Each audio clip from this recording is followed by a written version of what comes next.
ಆತ್ಮೀಯ ಸ್ನೇಹಿತರೆ, ನಿಮ್ಮದೇ ಆಗಿರುವಂಥ ಯೂಟ್ಯೂಬ್ ಚಾನಲ್ MS ಕ್ರಿಯೇಷನ್ಸ್ಗೆ ಆತ್ಮೀಯವಾದಂಥ ಸ್ವಾಗತ. ಇವತ್ತು ನಾವು 9ನೇ ತರಗತಿ ಸಮಾಜ ವಿಜ್ಞಾನ ಎಸ್ಸೆ 2 ಪ್ರಶ್ನೆ ಪತ್ರಿಕೆಯನ್ನು ನೋಡೋಣ. ಕನ್ನಡ ಮಾಧ್ಯಮದಲ್ಲಿ ಅಂಕಗಳು 80, ಸಮಯ 3 ಗಂಟೆ 15 ನಿಮಿಷ. ವಿದ್ಯಾರ್ಥಿಗಳಿಗೆ ವಿಶೇಷ ಸೂಚನೆಗಳು: ಪ್ರಶ್ನೆಗಳನ್ನು ನಿಧಾನವಾಗಿ ಓದಿ ಅರ್ಥೈಸಿಕೊಳ್ಳಿರಿ ಮತ್ತು ಪ್ರಶ್ನೆಗಳಿಗೆ ನೀಡಿರುವ ಸೂಚನೆಗಳಂತೆ ಅಂದವಾಗಿ ಸ್ಪಷ್ಟವಾಗಿ ಉತ್ತರ ಬರೆಯಿರಿ. ಪ್ರಶ್ನೆ 1, ಪ್ರತಿ ಅಪೂರ್ಣ ಹೇಳಿಕೆಗಳಿಗೆ 4 ಆಯ್ಕೆಗಳನ್ನು ನೀಡಲಾಗಿದೆ. ಸರಿಯಾದ ಉತ್ತರವನ್ನು ಆರಿಸಿ ಅದರ ಕ್ರಮಾಕ್ಷರದೊಂದಿಗೆ ಬರೆಯಿರಿ.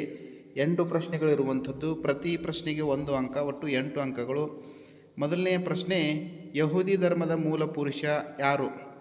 A. Abraham, B. Moses, C. David, D. Abubakar. ಸರಿಯಾದ ಉತ್ತರ ಎ. ಅಬ್ರಾಹಿಂ. ಎರಡನೇ ಪ್ರಶ್ನೆ: ರಾಮ ಸೀತೆಯರ ಪೂಜೆಯನ್ನು ಜನಪ್ರಿಯಗೊಳಿಸಿದವರು ಯಾರು? ಎ. ಶ್ರೀಮಂತ ಶಂಕರದೇವ, ಬಿ. ಕಬೀರ, ಸಿ. ಚೈತನ್ಯ, ಡಿ. ರಾಮಾನಂದ. ಸರಿಯಾದ ಉತ್ತರ ಡಿ. ರಾಮಾನಂದ. ಮೂರನೇ ಪ್ರಶ್ನೆ: ಭಾರತೀಯ ಭೂಸೇನಾ ದಿನ ಯಾವುದು? ಎ. ಜನವರಿ 10, ಬಿ.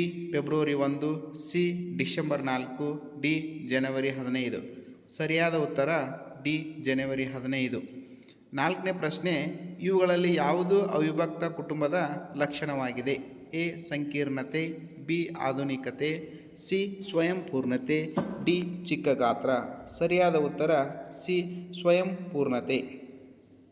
ಐದನೇ ಪ್ರಶ್ನೆ: ಶಿವಮೊಗ್ಗ ಮತ್ತು ಕುಂದಾಪುರ ನಡುವೆ ಸಂಪರ್ಕ ಕಲ್ಪಿಸುವ ಘಾಟಿ ಯಾವುದು? ಎ. ಚಾರ್ಮುಡಿ ಘಾಟಿ, ಬಿ. ಶಿರಾಡಿ ಘಾಟಿ, ಸಿ. ಆಗುಂಬೆ ಘಾಟಿ, ಡಿ. ಹುಲ್ಕಲ್ ಘಾಟಿ. ಸರಿಯಾದ ಉತ್ತರ ಡಿ. ಹುಲ್ಕಲ್ ಘಾಟಿ. ಆರನೇ ಪ್ರಶ್ನೆ: ಕರ್ನಾಟಕದ ಉದ್ಯಾನ ನಗರಿ ಯಾವುದು? A. Mysuru, B. Belagavi, C. Bengaluru, D. Dharwad. ಸರಿಯಾದ ಉತ್ತರ ಸಿ. ಬೆಂಗಳೂರು. ಏಳನೇ ಪ್ರಶ್ನೆ: ನಿರ್ವಹಣೆ ಎಂಬುದು ಬೇರೆಯವರಿಂದ ಕೆಲಸವನ್ನು ಮಾಡಿಸುವ ಒಂದು ಕಲೆಯಾಗಿದೆ ಎಂದವರು? A. Henri Fayol, B. Adam Smith, C. Alfred Marshall, D. J L. Hans. ಸರಿಯಾದ ಉತ್ತರ ಡಿ. ಜೆ.ಎಲ್. ಹ್ಯಾನ್ಸ್. ಎಂಟನೇ ಪ್ರಶ್ನೆ: ಸ್ವತಂತ್ರ ಭಾರತದಲ್ಲಿ ಕೈಗಾರಿಕಾ ನೀತಿ ಜಾರಿಗೆ ಬಂದಿದ್ದು ಯಾವಾಗ? ಎ. 1957, ಬಿ. 1956, ಸಿ. 1991, ಡಿ. 1965. ಸರಿಯಾದ ಉತ್ತರ ಬಿ. 1956. ಇನ್ನು ಪ್ರಮುಖ ಎರಡನೇ ಪ್ರಶ್ನೆ: ಈ ಪ್ರಶ್ನೆಗಳಿಗೆ ಒಂದೊಂದು ವಾಕ್ಯದಲ್ಲಿ ಉತ್ತರಿಸಿ. 8 ಪ್ರಶ್ನೆಗಳಿದಾವೆ. 8 ಪ್ರಶ್ನೆಗೆ ತಲಾ ಒಂದೊಂದು ಅಂಕ, ಒಟ್ಟು 8 ಅಂಕಗಳು. 9ನೇ ಪ್ರಶ್ನೆ: 40 ಸರದಾರರ ಕೂಟ ರಚಿಸಿದ ದೆಹಲಿ ಸುಲ್ತಾನ ಯಾರು?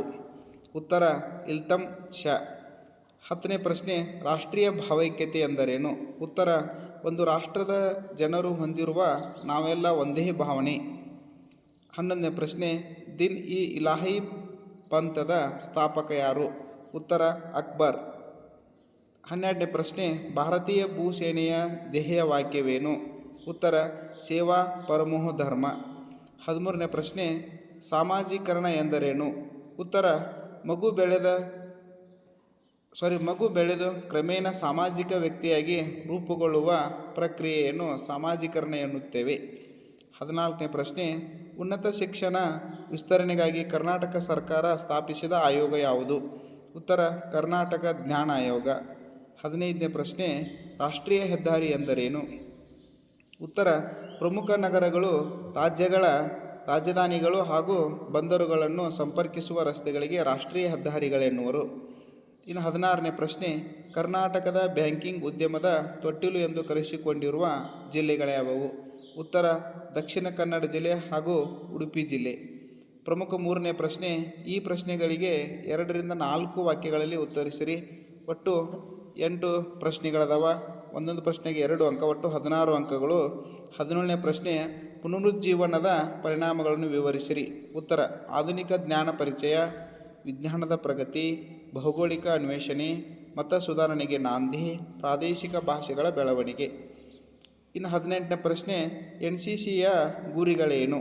ಉತ್ತರ ನಾಯಕತ್ವ ಗುಣ, ಗೆಳೆತನ, ಶಿಸ್ತು, ಆದರ್ಶ ಸೇವಾ ಮನೋಭಾವ. 13ನೇ ಪ್ರಶ್ನೆ: ಗ್ರಾಮ ಸಮುದಾಯ ಎದುರಿಸುತ್ತಿರುವ ಸಮಸ್ಯೆಗಳನ್ನು ತಿಳಿಸಿ.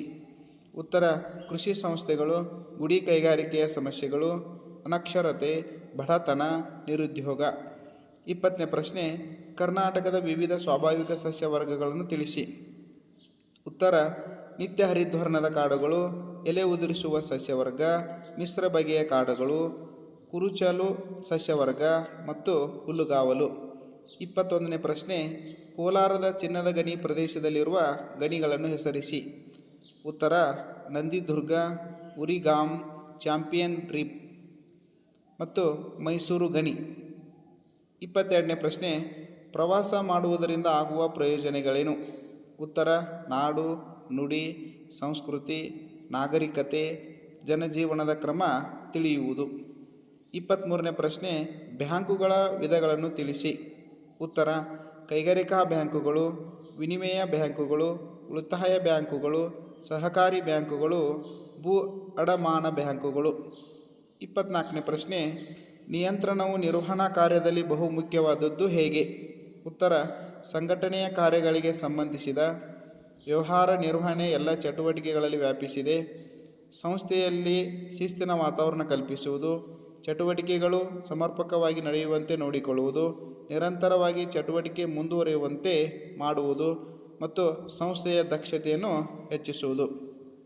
ಪ್ರಮುಖವಾಗಿ 4ನೇ ಪ್ರಶ್ನೆ, ಈ ಪ್ರಶ್ನೆಗಳಿಗೆ 3ರಿಂದ 6 ವಾಕ್ಯಗಳಲ್ಲಿ ಉತ್ತರಿಸಿರಿ. ಒಟ್ಟು 9 ಪ್ರಶ್ನೆಗಳು, ತಲಾ ಒಂದಕ್ಕೆ 3 ಅಂಕ, ಒಟ್ಟು 27 ಅಂಕಗಳು.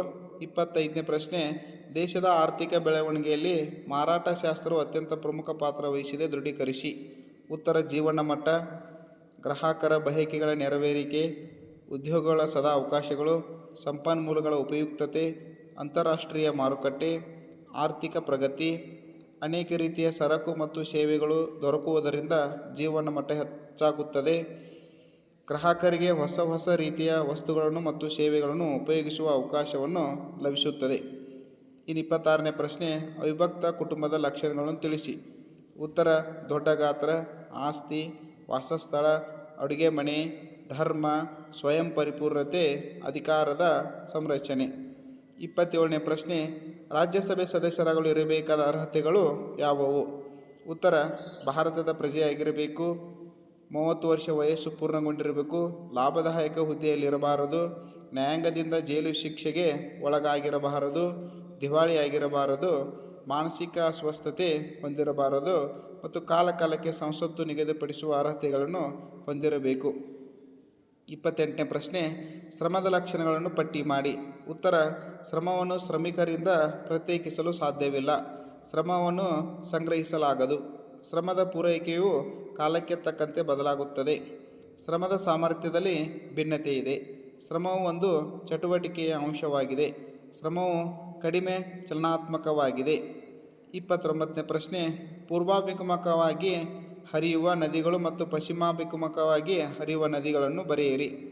ಪೂರ್ವಾಭಿಮುಖವಾಗಿ ಹರಿಯುವ ನದಿಗಳು ಕೃಷ್ಣ, ಕಾವೇರಿ, ಪೆನ್ನಾರ್, ಪಾಲಾರ್. ಪಶ್ಚಿಮಮುಖವಾಗಿ ಹರಿಯುವ ನದಿಗಳು ಶರಾವತಿ, ನೇತ್ರಾವತಿ, ವರಾಹಿ, ಕಾಳಿ, ಗಂಗಾವಳಿ, ಅಘನಾಶಿನಿ. 30ನೇ ಪ್ರಶ್ನೆ, ಫ್ರಾನ್ಸಿನ ಮಹಾಕ್ರಾಂತಿಗೆ ಅಂದಿನ ಆರ್ಥಿಕ ಅಂಶಗಳು ಪ್ರಮುಖ ಕಾರಣವಾದವು ಹೇಗೆ? ಉತ್ತರ ಕೃಷಿ ಬಹಳ ಹಿಂದುಳಿದಿತ್ತು, ಭೂಮಿಯ ಉತ್ಪತ್ತಿ ಬಹಳ ಕಡಿಮೆ ಇತ್ತು, ಬರಗಾಲಗಳು ಸಾಮಾನ್ಯವಾಗಿದ್ದವು, ಕೈಗಾರಿಕೆಗಳು ವೃತ್ತಿ ಸಂಘಗಳ ಅಧೀನದಲ್ಲಿದ್ದವು, ಆಹಾರಕ್ಕಾಗಿ ದಂಗೆಗಳಾಗುತ್ತಿದ್ದವು, ಅಧಿಕಾರಿಗಳ ಅತಿಯಾದ ಮಧ್ಯಪ್ರವೇಶ, ರೈತರು ತೆರಿಗೆಯಿಂದ ತೊಂದರೆಗೆ ಒಳಪಟ್ಟಿದ್ದರು. 31ನೇ ಪ್ರಶ್ನೆ, ರಾಮಾನುಜಾಚಾರ್ಯರ ಸಿದ್ಧಾಂತದ ಸಾರವನ್ನು ವಿವರಿಸಿರಿ. ಉತ್ತರ ಜೀವ ಮತ್ತು ಪ್ರಕೃತಿ ಬ್ರಹ್ಮನ ಅಧೀನ, ಆತ್ಮ ಮತ್ತು ಪರಮಾತ್ಮ ಏಕಕಾಲದಲ್ಲಿ ಒಂದಾಗಲು ಸಾಧ್ಯವಿಲ್ಲ, ಜಗತ್ತು ಬ್ರಹ್ಮನ ವ್ಯಕ್ತಗೊಂಡ ರೂಪ, ಜಗತ್ತು ಸತ್ಯ, ಮುಕ್ತಿ ಸಾಧನೆಗೆ ಭಕ್ತಿ ಮತ್ತು ಪ್ರಪತ್ತಿ ಮುಖ್ಯ, ಜಾತಿವಾದ ಖಂಡನೆ, ಆತ್ಮ ಪರಿಶುದ್ಧತೆಯಿಂದ ಭಗವಂತನಿಗೆ ಶರಣಾಗಬೇಕು. 32ನೇ ಪ್ರಶ್ನೆ, ವಿಜಯನಗರದ ಕಲೆ ಮತ್ತು ವಾಸ್ತುಶಿಲ್ಪವನ್ನು ಕುರಿತು ಬರೆಯಿರಿ. ವೈಶಿಷ್ಟ್ಯ, ಸಭಾಮಂಟಪ, ಎತ್ತರದ ಗೋಪುರ, ಪತ್ರಾಕೃತಿಯ ಕಮಾನ, ಅಲಂಕಾರಕ್ಕಿಂತ ಭವ್ಯತೆ, ರುದ್ರತೆ ಮತ್ತು ಗಾಂಭೀರ್ಯದ ಭಾವನೆಗೆ ಮಹತ್ವ, ಕಟ್ಟಡ ನಿರ್ಮಾಣಕ್ಕೆ ಕನಸಿಲೆ ಬಳಕೆ. ಹಂಪೆ, ವಿಜಯವಿಠಲ ದೇವಾಲಯ, ಕಲ್ಲಿನ ರಥ, ಮಹಾನವಮಿ ದಿಬ್ಬ, ಕಮಲ್ ಮಹಲ್, ಗಜಶಾಲೆ, ರಾಣಿಯರ ಸ್ನಾನದ ಗೃಹ, ಲಕ್ಷ್ಮೀ ನರಸಿಂಹ ಗಣೇಶ ಉದ್ಯಾನ ವೀರಭದ್ರ ವಿಗ್ರಹ. ಹಂಪಿಯ ಕೋಟೆ. 33ನೇ ಪ್ರಶ್ನೆ, ಕರ್ನಾಟಕದ ಮಳೆಗಾಲವನ್ನು ಕುರಿತು ಬರೆಯಿರಿ. ಉತ್ತರ, ಇದನ್ನು ನೈಋತ್ಯ ಮಾನ್ಸೂನ್ ಮಾರುತಗಳ ಕಾಲ ಎನ್ನುವರು. ಅರಬ್ಬಿ ಸಮುದ್ರದ ಮೇಲಿಂದ ಬೀಸುವ ಮಾರುತಗಳನ್ನು ಪಶ್ಚಿಮ ಘಟ್ಟಗಳು ತಡೆದು ಅಧಿಕ ಮಳೆ ಸುರಿಸುತ್ತವೆ. ಪೂರ್ವಕ್ಕೆ ಹೋದಂತೆ ಮಳೆಯ ಪ್ರಮಾಣ ಕಡಿಮೆಯಾಗುತ್ತದೆ. ಆಗುಂಬೆ ಅಧಿಕ ಮಳೆ ಪಡೆಯುವ ಪ್ರದೇಶವಾಗಿದೆ. ನಾಯಕನಹಟ್ಟಿ ಅತಿ ಕಡಿಮೆ ಮಳೆ ಪಡೆಯುವ ಪ್ರದೇಶವಾಗಿದೆ. ಇನ್ನು ಪ್ರಮುಖ 5ನೇ ಪ್ರಶ್ನೆ, ಈ ಕೆಳಗಿನ ಪ್ರಶ್ನೆಗಳಿಗೆ 4ರಿಂದ 8 ವಾಕ್ಯಗಳಲ್ಲಿ ಉತ್ತರಿಸಿರಿ. ಒಟ್ಟು 4 ಪ್ರಶ್ನೆಗಳು, ಒಂದೊಂದಕ್ಕೆ 4 ಅಂಕ, ಒಟ್ಟು 16 ಅಂಕಗಳು. 34ನೇ ಪ್ರಶ್ನೆ, ನಮ್ಮ ಸಂವಿಧಾನದ ಪ್ರಮುಖ ಲಕ್ಷಣಗಳನ್ನು ತಿಳಿಸಿ. ಉತ್ತರ, ಲಿಖಿತ ಸಂವಿಧಾನ, ಬೃಹತ್ ಸಂವಿಧಾನ, ನಮ್ಯ ಅನಮ್ಯ ಸಂವಿಧಾನ, ಸಂಸದೀಯ ಗಣತಂತ್ರ ವ್ಯವಸ್ಥೆ, ವಯಸ್ಕ ಮತದಾನ ಪದ್ಧತಿ, ದ್ವಿಸದನ ಶಾಸಕಾಂಗ, ಪಕ್ಷ ಪದ್ಧತಿ, ಏಕಪೌರತ್ವ ಮತ್ತು ಸ್ವಾತಂತ್ರ್ಯ ನ್ಯಾಯಾಂಗ ವ್ಯವಸ್ಥೆ. 35ನೇ ಪ್ರಶ್ನೆ, ಮಹಮ್ಮದ್ ಗವಾನನು ಬಹುಮನಿ ರಾಜ್ಯದಲ್ಲಿ ಉತ್ತಮ ಪ್ರಧಾನಮಂತ್ರಿ ಹೇಗೆ ಎಂದು ಪರಿಗಣಿಸುವಿರಿ. ಉತ್ತರ, ನಿಷ್ಠೆ, ನಿಸ್ವಾರ್ಥತೆಯಿಂದ ಆಳ್ವಿಕೆ ನಡೆಸಿದನು, ರಾಜ್ಯವನ್ನು ಉನ್ನತ ಮಟ್ಟಕ್ಕೆ ಕೊಂಡೊಯ್ದನು, ಪ್ರಧಾನಮಂತ್ರಿಯಾಗಿ ಸೇವೆ ಸಲ್ಲಿಸಿದನು, ರಾಜ್ಯದ ಕೀರ್ತಿಯನ್ನು ಹೆಚ್ಚಿಸಿದನು, ಕೊಂಕಣ, ಗೋವಾ, ಬೆಳಗಾವಿ ವಶಪಡಿಸಿಕೊಂಡನು, ಕೊಂಡವೀಡು ವಶಪಡಿಸಿಕೊಂಡನು, ಕಂಚೆ ಮೇಲೆ ದಾಳಿ ಮಾಡಿ ಅಪಾರ ಸಂಪತ್ತನ್ನು ಲೂಟಿ ಮಾಡಿದನು ಮತ್ತು ರಾಜ್ಯದ ಸರ್ವತೋಮುಖ ಅಭಿವೃದ್ಧಿಗೆ ಕಾರಣನಾದನು. 36ನೇ ಪ್ರಶ್ನೆ, ಸ್ಥಿರಾತ್ಮಕ ಮತ್ತು ಚಲನಾತ್ಮಕ ಅರ್ಥಶಾಸ್ತ್ರ ನಡುವಿನ ವ್ಯತ್ಯಾಸ ವಿವರಿಸಿರಿ. ಉತ್ತರ, ಸ್ಥಿರಾತ್ಮಕ ಅರ್ಥಶಾಸ್ತ್ರ ಇದು ಗ್ರೀಕ್ನ ಸ್ಫಾಟಿಕೆ ಪದದಿಂದ ಬಂದಿದೆ. ಸ್ಫಾಟಿಕೆ ಎಂದರೆ ಸ್ಥಿರವಾಗಿಲ್ಲ ಅಥವಾ ನಿಲ್ಲು ಎಂದರ್ಥ. ಯಾವುದೇ ಬದಲಾವಣೆ ಸೂಚಿಸುವುದಿಲ್ಲ, ಕಾಲಾತೀತವಾದದ್ದು ಮತ್ತು ಆರ್ಥಿಕ ಬೆಳವಣಿಗೆ ಕುಂಠಿತವಾಗಿರುತ್ತದೆ. ಚಲನಾತ್ಮಕ ಅರ್ಥಶಾಸ್ತ್ರ ಇದು ಗ್ರೀಕ್ನ ಡೈನಾಮಿಕೋಸ್ ಪದದಿಂದ ಬಂದಿದೆ. ಡೈನಾಮಿಕೋಸ್ ಎಂದರೆ ನಿರಂತರ ಬದಲಾವಣೆ. ಇದು ಬದಲಾವಣೆಯ ಪ್ರಕ್ರಿಯೆಯನ್ನು ವಿಶ್ಲೇಷಿಸುತ್ತದೆ, ನಿರಂತರ ಬದಲಾಗುತ್ತಿರುತ್ತದೆ, ಆರ್ಥಿಕ ಬೆಳವಣಿಗೆ ಪ್ರಗತಿಯಾಗಿರುತ್ತದೆ. 37ನೇ ಪ್ರಶ್ನೆ, ಕರ್ನಾಟಕದಲ್ಲಿ ವ್ಯವಸಾಯದ ಪ್ರಾಮುಖ್ಯತೆ ಕುರಿತು ಬರೆಯಿರಿ. ಉತ್ತರ, ಪುರಾತನ ವೃತ್ತಿ, ಜೀವನಾಧಾರಿತ ವೃತ್ತಿ, ಆರ್ಥಿಕತೆಯ ಬೆನ್ನೆಲುಬು, ಉದ್ಯೋಗ ನೀಡಿಕೆ, ಜನರಿಗೆ ಆಹಾರ, ಪ್ರಾಣಿಗಳಿಗೆ ಮೇವು, ರಾಜ್ಯದ ಮೂಲ ಆದಾಯ, ವಿದೇಶಿ ವಿನಿಮಯ ಮತ್ತು ತೃತೀಯ ರಂಗದ ಬೆಳವಣಿಗೆ. ಇನ್ನು 6ನೇ ಪ್ರಶ್ನೆ 38, ಕರ್ನಾಟಕದ ನಕಾಶೆಯನ್ನು ಬರೆದು ಈ ಕೆಳಗಿನವುಗಳನ್ನು ಗುರುತಿಸಿರಿ. 1 ಕೊಟ್ಟಿದ್ದಾರೆ. ಒಟ್ಟು 4 ಅಂಕ ಐತಿ ಈ ಪ್ರಶ್ನೆಗೆ, ಒಟ್ಟು 5 ಅಂಕಗಳು. ಮೊದಲನೇದು ಕೊಟ್ಟಿದ್ದಾರೆ, ಕಾವೇರಿ ನದಿ ಗುರುತಿಸುವಂಥದ್ದು ಕರ್ನಾಟಕ ನಕಾಶೆಯಲ್ಲಿ. ಬಿ, ವಿಜಯನಗರ ಅಂದರೆ ಹಂಪಿ. ಸಿ, ದಾವಣಗೆರೆ. ಡಿ, ಭದ್ರಾವತಿ ಗುರುತಿಸುವಂಥದ್ದು. ಇಲ್ಲಿ ಕರ್ನಾಟಕ ನಕ್ಷೆಯನ್ನು ಕೊಟ್ಟಿದೆ, ಎಲ್ಲೆಲ್ಲಿ ಅದನ್ನು ಗುರುತು ಮಾಡಬೇಕು ಅನ್ನೋದು ಸಹ ಇಲ್ಲಿ ವಿವರಿಸಿದಾಗಿದೆ. ಇಲ್ಲಿವರೆಗೆ ನೀವು ಈ ವಿಡಿಯೋವನ್ನು ವೀಕ್ಷಿಸಿದ್ದಕ್ಕಾಗಿ ಧನ್ಯವಾದಗಳು. ದಯವಿಟ್ಟು ಲೈಕ್, ಶೇರ್ ಆ್ಯಂಡ್ ಸಬ್ಸ್ಕ್ರೈಬ್ ಮಾಡಲು ಮರೆಯಬೇಡಿ. Thank you.